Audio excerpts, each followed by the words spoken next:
Morning, everyone. I just want to say on behalf of all the fight fans in Washington, D.C., we are honored to have this championship experience come back. As you all know, this validates for us having Beirut and having Bernard Hopkins on this card, validates the quality in Washington, D.C. This will be the third championship fight we'll have in 14 months. So we want to thank Golden Boy and Showtime for recognizing and appreciate that D.C. is a fight town. For the Armory, as was mentioned, it's a historical venue. It sits on the RFK campus.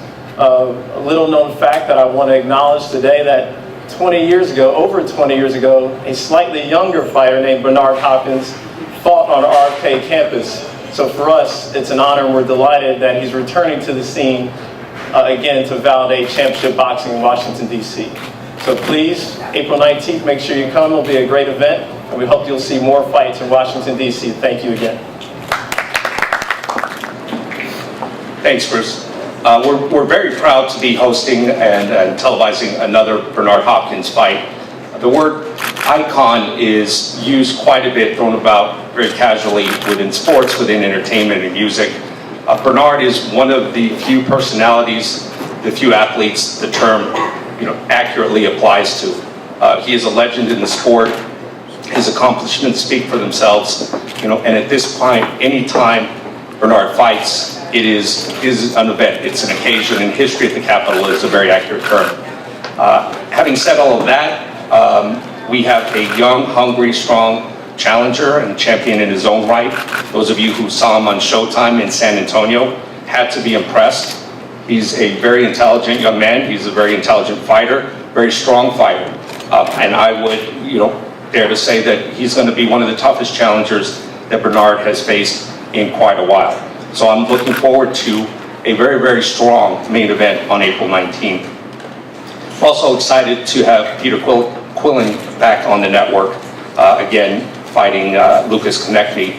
I think it's particularly appropriate that we have Quillin on the undercard here, in that Peter is attempting to follow in the footsteps, and the rather large footsteps that Bernard Hopkins has started his career at, and that is to start and campaign as a middleweight, where Bernard spent so many years and defended his title for a world record a number of times. So I look forward to a great event. I thank DC Events, and we will see you on the 19th. Kid Chocolate Quillin, one of the most exciting young fighters out there on the boxing landscape. He won his 160-pound title over Hassan Nadam for the WBA crown in October of 2012. He's a boxer, he's a puncher, he does it all. He has wins over Winky Wright, Craig McEwen, Jesse Brinkley, Fernando Zuniga, and he's eager to begin 2014 with a really strong performance here in DC. After successfully defending against Fernando Guerrera and Gabriel Rosada, he's now ready for a tough guy like Konechny, and we look forward to seeing him on April 19th. Please welcome Peter Kid Chocolate Quillin. I'm sorry for being late, guys. I'm on a real strict schedule for my training here. Preparation for this fight has been awesome. I've been ahead of time. I just, I believe in, being in the best shape, which is always in shape. And I try to stay in the gym and live appropriate lifestyle that's catered to a boxer. This guy right here is a legend right here. So, a lot of guys would say, Peter's still fighting on undercards. But I'm fighting on this man undercard. This man, every time he steps out there, is creating legacy, history. You know what I'm saying? And I'm working towards that. I never said I was the best fighter out there. I can just say I have a lot of effort. This is to be the best that I can be. I do this for a lot of reasons, a lot of good reasons. My father, as you know, come from Cuba, came here in 1980, and he basically he came here for opportunity, and now he's able to see his son live out his dreams and be the middleweight champion, which is only appropriate that somebody give me my belt right there. Papi, dame eso. Nice.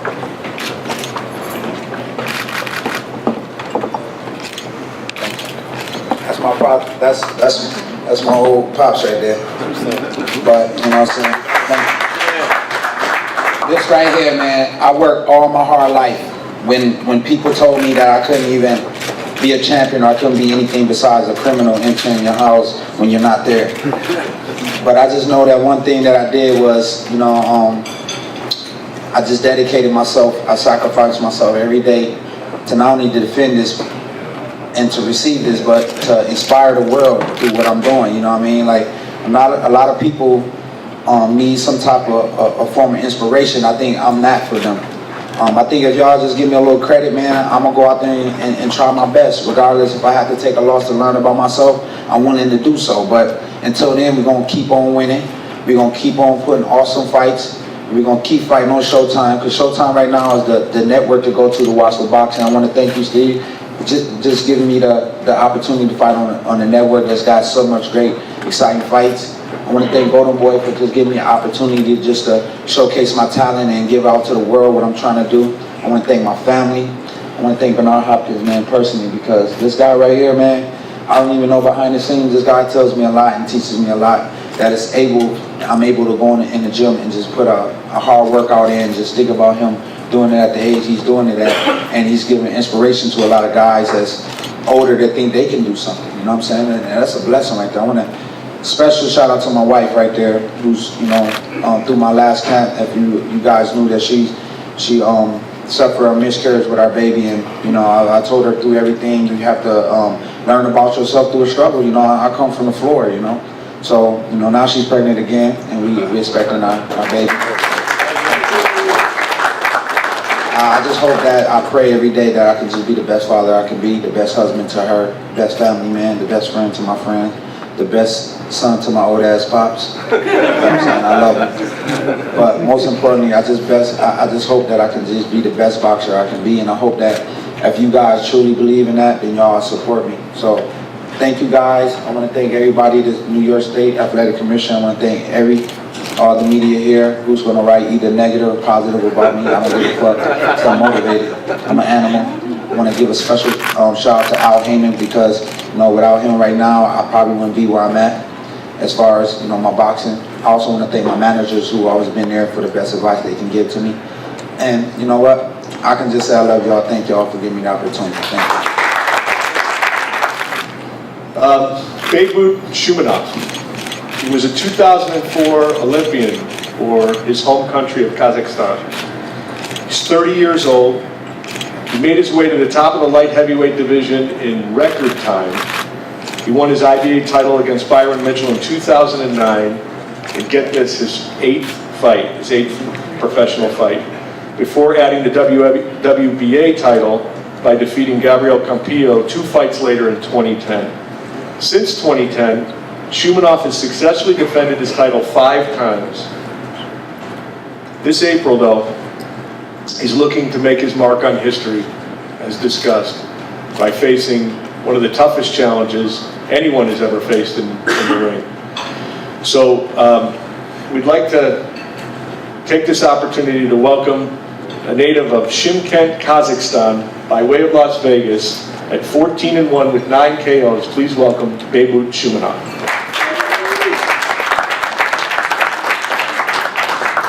Good morning, everyone. Good morning.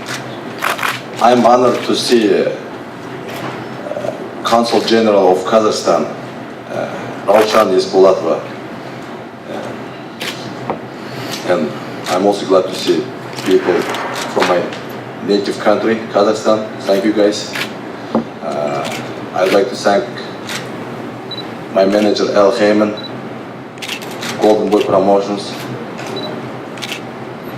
Steven Espinosa, Showtime, for giving me an opportunity to have this kind of fight. And speaking of Bernard Hopkins, he's a boxing genius. He's a legend, for beating so many other legends. He's got highest boxing IQ, and he's got highest boxing skill level. And I'm very excited that I'm fighting with one of the greatest fighters ever. And That's the way for me to show the world that I'm the best light heavyweight champion in the world. Don't miss out April 19th. It will be a historic event. It will be a lot of actions and excitement. Thank you. And now I'd like to bring up to the podium a man who's a true legend in the sport, who's been in Bernard's corner for over 20 years and trained some of the greatest fighters, has been involved in some of the greatest fights, and really has true insights into the sport that we all love. Please help me welcome Nazim Richardson.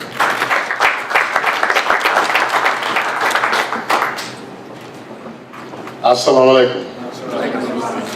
I'd like to thank everybody coming out here and giving attention to this event. And for all the big guys that have shown up, we appreciate y'all, we appreciate your support. And one thing I wanted to point out, I agree with what you heard earlier about the historical fight. But what we have to understand now, dealing with Bernard Hopkins, is everything that he does now, every interview that the media you have with him now, every walkout, every robe, every mouthpiece he pulls out now is history. Every move he makes is history now. Not just in the ring, but outside the ring.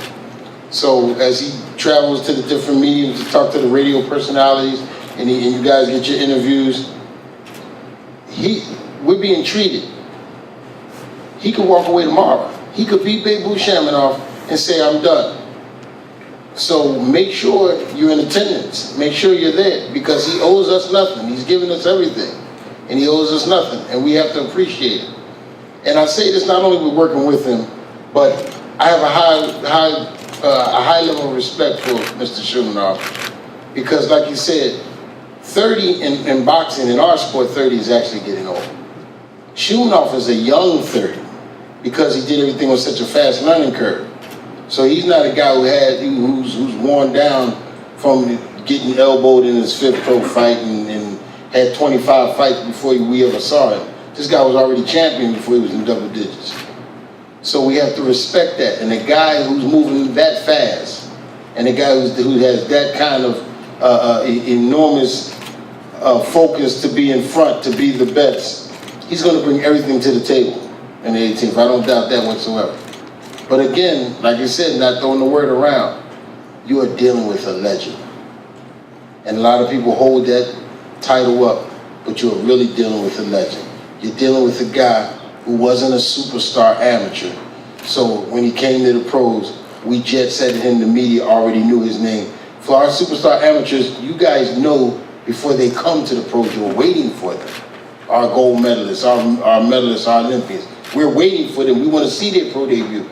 None of you knew who Bernard Hopkins was in a pro debut. And this guy lost his pro debut. So very few fighters do that. So that's enough to make you say, maybe this sport is not for me. But his determination showed you that not only did he know the spot was for him, but that he would become one of the all-time greats in the sport. We're not going to get into counting him out. We know, guys, there's some of y'all who don't think Bernard will win, but nobody has the courage anymore to say it up front. Because he's embarrassed people so much and so many times that people who think he's not going to win won't say it out loud. But I believe in him because I watch him. I have an advantage you don't have. I've seen things that he does and the things he does to keep his body intact. And I know what I do. I know how I send them young guys after him in the gym, and he turns them back. So come out to the fight, because you're going to see two men on two different paths that are going to collide on the 19th. And I thank you for your time, and I thank you for your patience.